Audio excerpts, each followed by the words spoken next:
Hello friends, কেমন আছেন সবাই? আশা করি সবাই অনেক ভালো আছেন। আজকে বৃহস্পতিবার সন্ধ্যার সময় আমরা বেরিয়ে পড়েছি নড়াইলের তারুণ্যের উৎসব 2025 যে মেলাটা শুরু হয়েছে সেখানে বিশেষ করে বাবুদের রাইডে ওঠানোর জন্যই মেলায় আমরা যেয়ে থাকি। তারা বাসা থেকে আগেই বাহানা করে নেয় যেন তাদেরকে যেয়ে অনেকগুলো রাইডে ওঠানো হয়। তো প্রথমে যে প্রতীকবাবু আর পিউকে এই রাইডটায় ওঠানো হয়েছে, কিন্তু আমার প্রতীকবাবু এত সাহসী যে কিছুক্ষণ উঠেই তার গা হাত পা কাঁপা শুরু করে দিয়েছে, সে নেমে এসেছে। আর পিউ একটু সাহস করে কয়েকবার ওঠার পরে দেখতে পাচ্ছেন কত ভীতু ভীতু হয়ে আস্তে আস্তে নামছে। যাই হোক, এইভাবে কিছুক্ষণ ওঠার পরে ওর একটু সাহস হয়েছিল। তারপরে রাইডটায় কিছুক্ষণ চড়ানোর পরে আমরা আবার সামনের দিকে এগোতে শুরু করলাম। এখানে অনেক রকমের নার্সারির যেসব ফুল গাছগুলো বিক্রি হয়, এমনি বিভিন্ন ধরনের গাছ এটাও ছিল। তারপরে ছিল বিভিন্ন রকমের কাপড়ের দোকান, আর অনেক দূর দূর থেকে দেখছি দোকানগুলো এসেছে। ছিল মাটির কিছু জিনিস, যে মাটির থালা বাসনগুলো পাওয়া যায় এটার দোকানগুলো ছিল।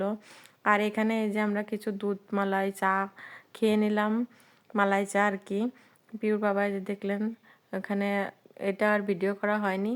তারপরে চলে গেলাম রাইডে ওঠানোর জন্য, যে যে কাজে আমরা এসেছি আর কি। মূলত আমাদের কাজই বাবুদের রাইডে চড়ানো। তো এই যে আর একটা রাইডে চড়ে নিল। আমার প্রতীকবাবু একটু ভয় পাচ্ছিল, তাই ওর বাবাও সাথে উঠলো রাইডটাতে। এই রাইডটা সচরাচর সব মেলাগুলোতেই দেখা যায়।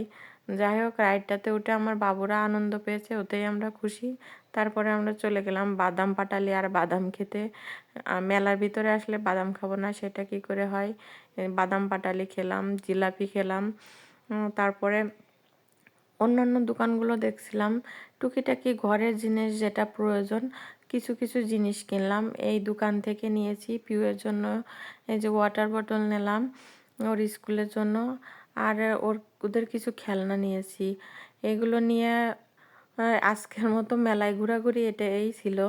তো আপনারাও যেতে পারেন নড়াইলের তারুণ্যের উৎসব মেলায়। আর কেমন লাগলো মেলাটা? আরও অনেক স্টল ছিল, সবগুলো ভিডিও করে দেখানো হয়নি। আপনাদের দেখার ইচ্ছা থাকলে যে দেখে আসতে পারেন। তো ভালো থাকবেন, সুস্থ থাকবেন, আর আমার ভিডিওটি কেমন লাগলো অবশ্যই জানাবেন। Bye bye.